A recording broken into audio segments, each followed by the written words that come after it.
আজকে বিশ্বকর্মা পুজো বন্ধুরা, সবাই ঘুরে উড়াচ্ছে, আমি পায়রা উড়াচ্ছি, দেখে নিন। এই যে ছোট ছোট ভাইরা চলে এসছে ঘুড়ি উড়াতে, কিন্তু ওরা ঘুড়ি উড়াবে, আমি পায়রাই উড়াবো। পায়রা যেহেতু অনেকটা সময় ওড়ে, কোনো অসুবিধা নেই। ওরা কতক্ষণ বা ঘুড়ি উড়াবে, সব তো মানে কি বলবো, রোদে সব কালো হয়ে যাবে, সব এমনি প্যান্ডাম প্লাক্স মাখতে নিচে চলে যাবে। এই যে ক্রিম ট্রিম মেখে আসবে। যাই বন্ধুরা, এই কটা পায়রা আমি ছাড়লাম, এখন দেখে নিন সব ভেঙে চুরে দৌড় দিল, কোনো কথা হবে না। আজকে বিশ্বকর্মা পুজো, ওরা জানে গেছে, বুঝে গেছে। এই যে পায়রা ছেড়ে দিলাম, সবাই ঘুরে উড়াচ্ছে, আমি পায়রা উড়াচ্ছি, দেখে নিন বন্ধুরা। ওই দিক চলে গেছে, ও কোথায় যাচ্ছে ঠিক নেই।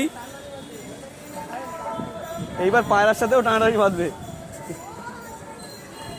ঠিক আছে বন্ধুরা, পরবর্তী ভিডিও বা আপডেট আপনাদেরকে দিয়ে দেবো। আজ এই পর্যন্তই।